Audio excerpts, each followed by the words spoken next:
right, John, at some point there's going to be 2 video slides. Your job is to hit play video when the video slide comes up. What would be your thing? Okay, so, hi everyone.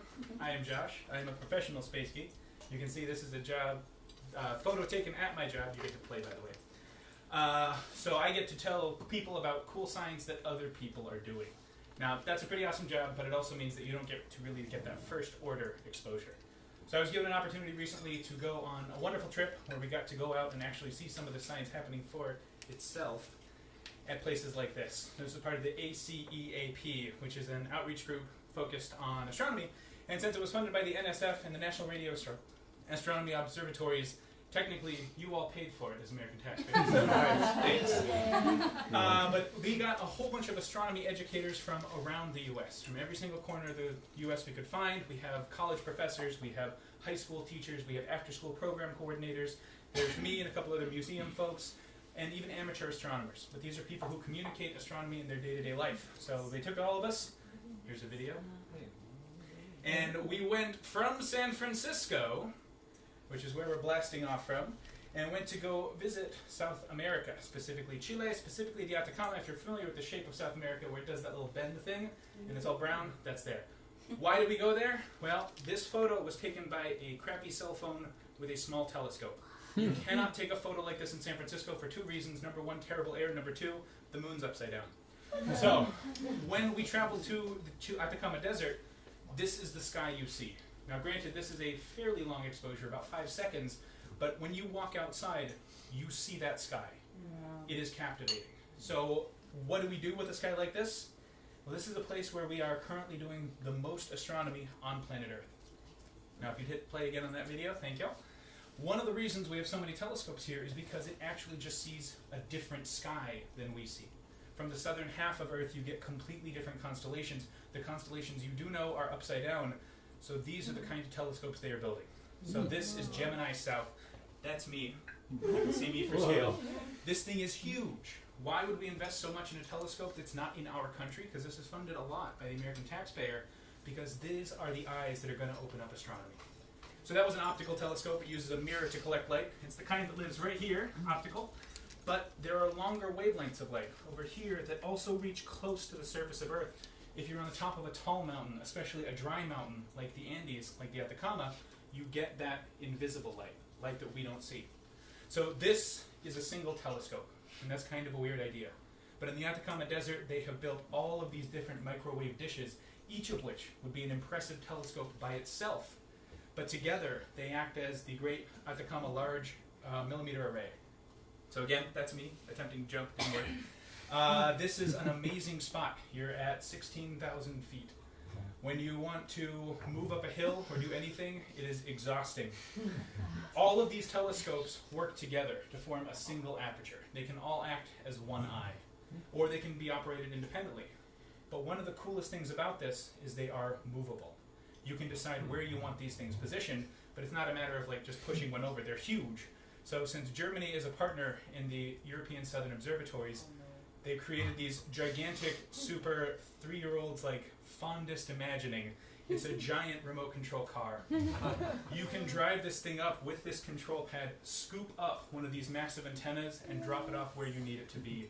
And you can control where it lands down to the tiny fraction of an inch.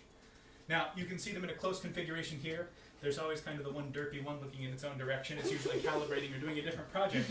But this is a jump up in terms of our resolution, in terms of our ability to see things that is almost unprecedented.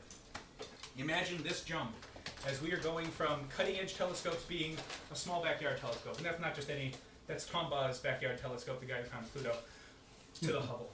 Now, for astronomy, it took us 100 years or more to get from a telescope that size being cutting edge to this. We had that jump in resolution in about a decade. So before we hypothesized one day in the future we will be able to see the disks of planets forming around stars. Now we can watch a Jupiter form. That is the kind of jump we're talking about. So ALMA has completely opened up new parts of the universe, and I compared it to Hubble before. There are very few telescopes that can stand a comparison to Hubble, but this is one of the most famous pictures in astronomy. It's the Hubble Ultra Deep Field. We're going to color it blue so you can see some new information being added to it. All of these orange blobs are glowing clouds of gas that Alma can see where Hubble looked, that Hubble could not. So we are improving upon Hubble. It's not just an apt comparison. We are beating the best game in town. So I'm telling you about this. This is amazing cutting edge science. It's super cool, and we're not done yet. Right now, 40% of the photons that are collected for astronomy are being collected in Chile. In a few years, we're going to build this thing. That's a school bus. Wow. We will jump up to 70% of the light being collected, and it's not just for astronomers. If you go to Chile, you can find these guys in almost every tourist town. They will take you out to the desert with a whole bunch of wine and cheese and a telescope, and you get to appreciate these skies for yourself. Chile is making a huge investment in the power of the night sky and making it freely available not just to cutting-edge astronomy, not to astronomers around the world, but to anyone who can come and visit and partake. So, cheers.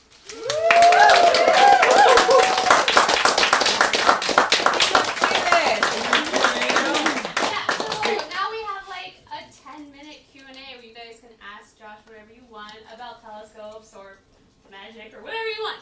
So actually, do it about telescopes. I have a question. Yeah. So the school buses that you guys are building, is it going to be autonomous, or is it going to be like a self-directing? The school buses? The school bus for scale. School bus for scale. Oh, it's a little school bus parked in front I of thought it. that was like micro. No, oh my God. Like Google cars, like I'm driving stealing around, your telescoping idea. shit, like, No, it's gathering that thing is type of light. huge. The one you were pointing out, Wow. it kind of looks like a school bus. It's got that domed top. It is one Godzilla tall, so it's 80 meters. Yeah. Why would you want to move the radio telescopes rather than just putting in different delay lines? So there's the issue of delay lines is really a big deal. We want all of the light to hit the collector at the exact same time. We get more aperture, so moving them very far apart gives you a wider eye. You can see slight changes in details. But the problem is that when you have them completely spread out, all the light's going to be coming in at different times.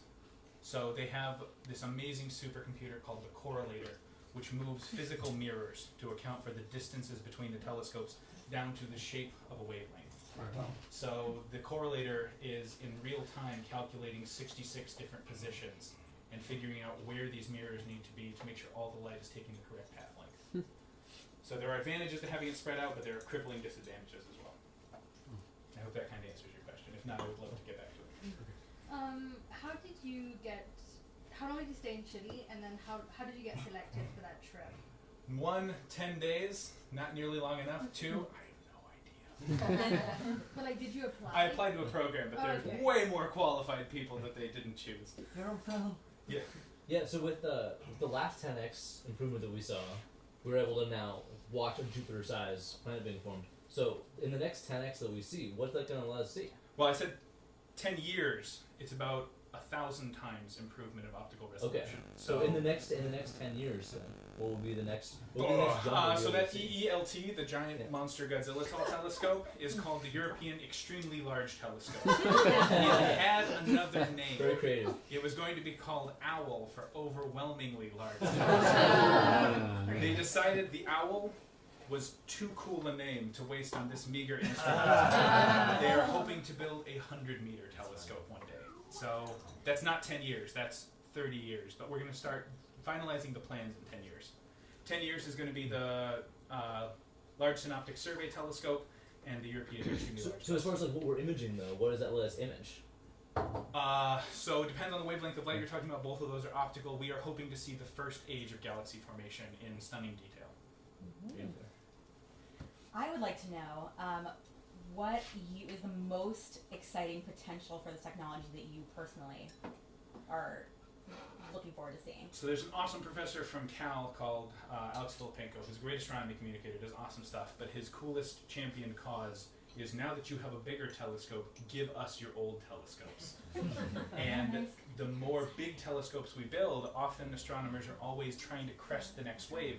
He's had a unified front of sort of giving students time and other people access to these formerly bleeding edge telescopes so that more people get chances to use them. I'm going to keep panning this way. Anybody over here? Yes? Could you expand a little bit on why so many telescopes, like separated, are actually more powerful than... So similarly with a telescope, I have in my backyard is an 8-inch telescope. An 8-inch telescope is more powerful than a 4-inch telescope in that it collects more light. But we can do a thing, especially with radio telescopes, called interferometry, where I can have a telescope here and a telescope here, and I get a lower resolution, but more precise measurement of whatever I'm looking at. So one of the really cool things we've been doing in radio telescopes is there's a dish in South America, there's a dish in Africa, and there's a dish on the East Coast. And they pretend that they have a telescope the size of the Atlantic. So having the 66 telescopes gives you a 16-kilometer telescope, which is pretty awesome. But because we've got so many dishes in the middle, we don't lose a ton of the precision of that measurement. Yeah. Piggybacking on that, like, why not put those in space outside of the atmosphere and doing the Hubble thing? But like, It's expensive to launch anything. more expensive than the telescopes building that we're Yeah, building. absolutely. So building them even in a terrible place like the Atacama is cheaper than putting them on a rocket and getting them up. Yeah. Sorry, other question. You've been talking about like the European. Extremely Yeah, whatever. So what? And then you mentioned that like you went. So half of the things are financed by the US as well. What's the link between like the different governments of the world with regards? Is this like just a wonderful community where all the scientists get together? Yes! Really? That's a possible future. It is the National Radio Astronomy Organization for the US. We have the Japanese Space Observation Group, and we have the European Southern Observatory. So multinational, all contributing a huge amount of funds to make this thing possible. Right. So it's truly international. And one of the cool parts is that where one of our other major telescopes, the 30-meter telescope, has run into huge problems with their installation in Hawaii. The Chilean government has been working with indigenous groups here to ensure that they have a stake in it, and anyone who comes in from any nation who wants time on that telescope must contribute funds to local high schools to encourage science, math, and English So lessons. is it really truly rock international, on. or does that mean like government secrets and space agencies kind of do covet their own technologies and only work with specific communities, right? Like I think that requires a more complex conspiracy than the one I hold to. Yeah. If you're shown a fairly powerful laser backwards through the EELT, could it be detectable by reasonable technology in another star system? It would be moving at the speed of light, so it would take a long time for it to get there. Yes. And cool part about lasers is that it's taking a lot of light and putting it in one spot. If you were shining it backwards through that, it would take a laser beam and spread it out to the width of that, so you'd be diluting the laser beams tremendously. You can try the same thing with any home telescope. Shine a laser beam through the eyepiece, and you can see a much wider, less culminated beam come out of the aperture. So it kind of undoes your laser beam. I thought it would be wider but Great having undoing. better aperture. If you have perfect optics, maybe. So I brought this thing, which is still turned on, cool, which has a whole bunch of pictures of the Atacama and the telescopes there. If you're bored of the one you're looking at, click a button and it goes to the next one. I have another question. It's personal again. Yeah. How did you get into this? Astronomy? Like, was it when you were a kid and then it was a dream? Person who has control. Can you jump back like 3 slides? Maybe. 1, 2, 3. One more. There we go. So this is the picture that got me into astronomy. One of the really cool things about this picture, unless we're turning the light off, every dot you see, that one, that one, that one, that one, is a galaxy. So they call this the Hubble Ultra Deep Field. You could cover up the Hubble Ultra Deep Field by taking a dime out of your pocket, holding it at arm's length, and imagining the surface area of Roosevelt's eye. And that's that? And that's this whole picture. So our recent observations told us that this was true 360 degrees by 360 degrees. And a couple days ago it was announced that that's probably only a tenth of the galaxies that are actually there. How far in the past are we looking? So for things that are like this, we're talking about redshift 7. So they're half the age of the universe away. So 7 billion light years. How do you feel about evolution? About evolution? What?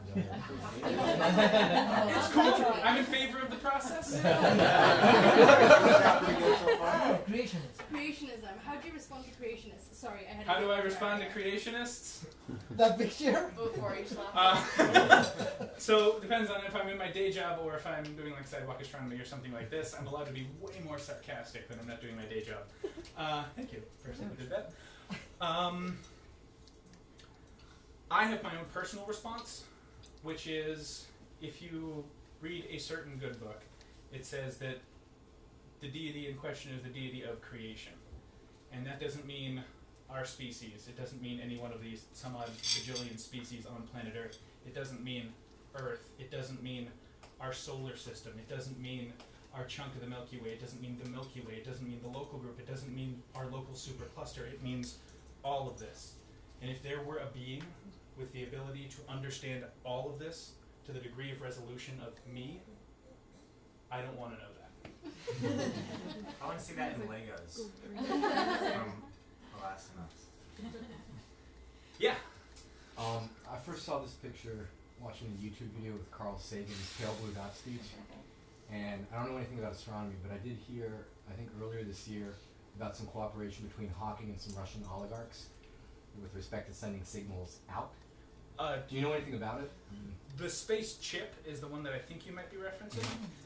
There's this terrible problem in astronomy where if you want to get something going fast, the more mass it has, the harder it is to get going fast. So we now have the thing inside the Google Cardboard. Cell phones have miniaturized a ton of the technology we would want to use. So if we could make something small, something the size of a paperclip, it doesn't take an outrageous amount of energy to get it going most of the speed of light. So the space chip idea was to make a very small, basically digital camera and shine a terawatt laser off a mountain behind it, smack it on a light sail, and get it moving in the direction of a star. And as it sails past, take a photo and somehow send that back to Earth. That would be awesome. That means that within our lifetime we might get a close-up photo of another world. I love that idea. The problem is that we have some of our science advisors on the space chip committee and apparently no one's emailing each other, so It's the best. projects die not with a bang but a whimper. Oh. With the lack of wanting to email. Funny. We have time for one more question. Make it a good one. Make it a good. You're gonna ask the hard one though. No, that's similar theme to Victoria's question. I was wondering if you've encountered any of these flat Earth conspiracy theorists. Oh, yeah. That's a thing now. Totally. Wait, what? Totally. There's people Flat who Earth. say the Earth is flat. Yeah, Earth is flat. Still? Wait. Recently? There's like a It's whole bad. Right now, organization it's actually back. that's It's just- flat again. If they had the time and money, I would encourage them to do a very simple experiment. You stick a stick in the ground, you measure the shadow one day. You walk a distance, wait until that day, the next year, stick a stick in the ground, and you can calculate the curvature of Earth based on the As shape. Pythagoras drops the mic. So They I don't would wanna do also math, say are that you a kidding? very simple way for them to do it, if you don't want to do math, if you don't want to wait a year, a GoPro and a weather balloon costs about $150 to get. Yeah. That's too much, And that's too much. all you got to do is that put idea. your address on it and rely on the faith of humanity. That's kind of the shakiest bit. But you drop this thing, let it go up, and it will confirm for you that there's curvature of the Earth. And unless there are conspiracy theorists who think that they're intercepting the GoPro on the way and re-recording it, perhaps Occam's razor can lead us to the simpler answer where the Earth has curvature. Well, maybe we could just suggest they go round. Just take a plane. Yeah. Just like go But round they're and like. flying in a circle on the disc. Yeah, but if they can fake the moon landing, Ooh they la could do that. la. Okay. But they'll be All away right, from us. Thank you all much. right. Thank you.